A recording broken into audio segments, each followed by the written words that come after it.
Hi, my name is Anne. Welcome to my channel. Today we are talking about hiking poles. Specifically, do you need hiking poles to walk the Camino de Santiago or really any other hiking trail you might do?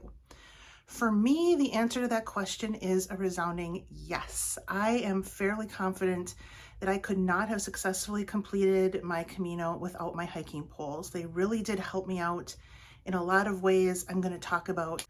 When I was walking the Camino, I would say approximately 50% of people had poles or some other sort of pole-like device.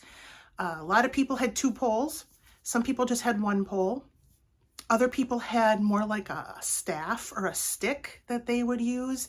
And some people literally found a stick in the woods and use that. So there's lots of different options you have for what you're going to use for your walking support, but I definitely recommend having two poles. So these are the poles that I got. I do confess I got them because, in large part, because they are green, which is my favorite color, but it ended up being a really great purchase for me. I bought them at the Caminoteca store in Pamplona.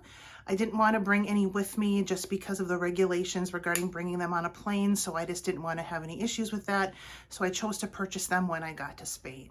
The Caminoteca store is just down the street from the cathedral in Pamplona, and it is across the street from a bakery. And when I was going there, the bakery had a line. And if you didn't know, the rule is if you see a bakery or an ice cream shop with a line, you should stop there because there's probably a reason there's a line. So I stopped at the bakery before I crossed the street to go into Caminoteca, got some awesome pastry that I brought with me the next day on my first day of the Camino.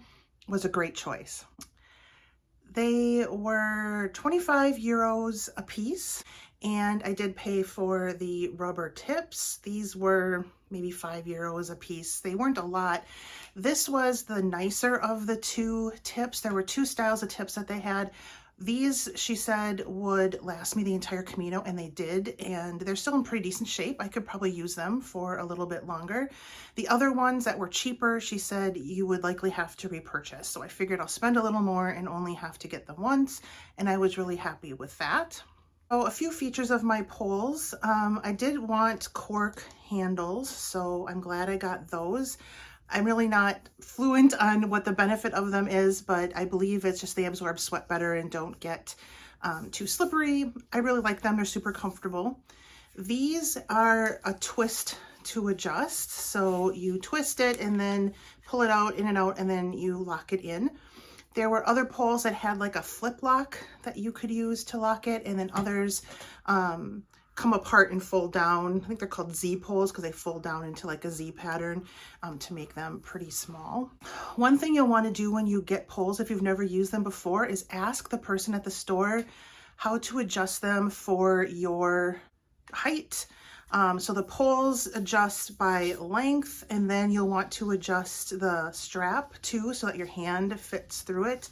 I asked about sizing it for my height, but I didn't know about the straps. And so when I first started walking, they weren't big enough. I've got quite big hands and I couldn't get my hands through them. And it took me some time to figure out how to adjust the strap. Once I did that, it was set for the rest of the time, but it would have been something nice if I had known before I started. So why did I think that the poles were so beneficial? So I use them almost every step of the way. The only stretch I didn't use them was coming out of Leon, where it's just suburbs for a very long time and you're walking on sidewalk. I tended not to use the poles much when I was on pavement, unless I was walking up steep hills and I wanted it for that. So aside from that, one day I used the poles every single step of every single day. So why? Well, they really help you going uphill. That was my biggest struggle, was the uphills, and it allows you to help propel yourself forward while you're walking. When you're going downhill, for a lot of people, downhill is the hardest part, especially if they have issues with their knees, because it can be really tough on your knees to go down hills. It gives you some stability. So when I was going down hills, especially steeper ones, I would make sure I had both my poles down in front of me before I took a step forward, because that would give me that extra, basically 3 points of stability. So the 2 poles and one of my legs while the other leg moved forward. And that really made me feel safe going down hills, especially in some places where the downhills could be very rocky and unstable, and having the poles really helps you with that. And then even when you're going on a flat, straight surface, the poles really do help you maintain a rhythm or maintain a pace. They also help keep your hands from swelling. That's a problem I have a lot when I walk, is because my hands are down, they get really swollen. The only time I had swollen hands on the Camino was that one day I didn't use my poles, because you figure your hands are up like this the whole time, and so the blood isn't flowing down to your hands in the same way. So if you have an issue with when you exercise, your hands swell, the poles will be really good for that. So really, it is helpful on every surface, flat, uphill, downhill, whatever it might be. Like I said, I didn't use it when I was on hard surfaces. The one thing I will say, I'm going to take the tip off, and you can see here that it's a metal tip on the top. I'm trying to find a way if you can see it right there. It's a metal tip, and the sound that it makes when it's on hard surfaces is really annoying to a lot of people. So if you're going to use your poles on hard surfaces, please do get a rubber tip and put that on there. When you're walking on gravel or dirt, it's not quite as bad. It's not going to make that sound as much. I never took my tips off. I left the tips on the entire time, and I never thought that I needed more traction than I did with the tips. I never felt like I needed to have the metal tip poking into the ground to give me stability. So I would recommend get the tips and keep them on the whole time. The last thing I want to talk about with poles is how to use them, because you're not going to get the benefit of the poles if you're not using them correctly. So the biggest benefit, other than what I have talked about already, is that it takes a lot of the weight off of your legs and transfers it to your arms. And it won't do that if you aren't using them correctly. So you want to make sure, like I said before, that you ask where you buy the poles how to size them for your height. And you want to make sure that you know how to use the straps correctly. So a lot of people's instinct is to put their hands in like downward and then grab the pole, but that's not correct. You want to put your hands up through the strap and then down.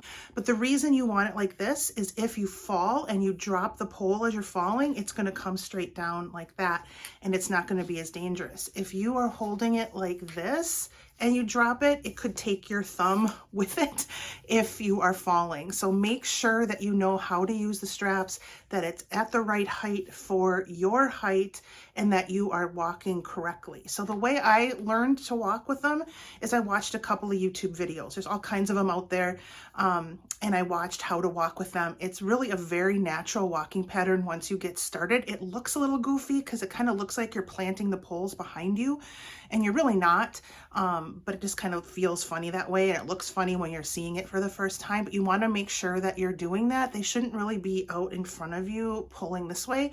If you're feeling any pain in your arms, like it's causing your biceps to hurt, you're doing it wrong.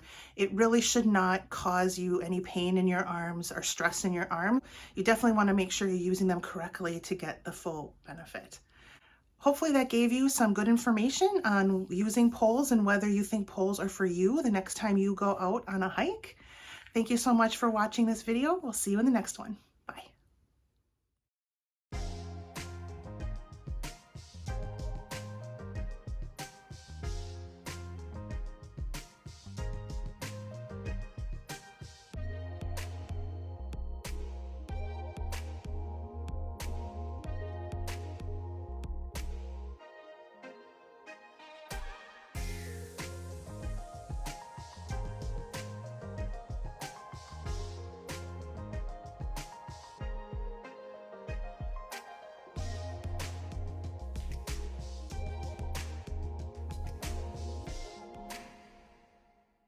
So hopefully that gave, no, not so.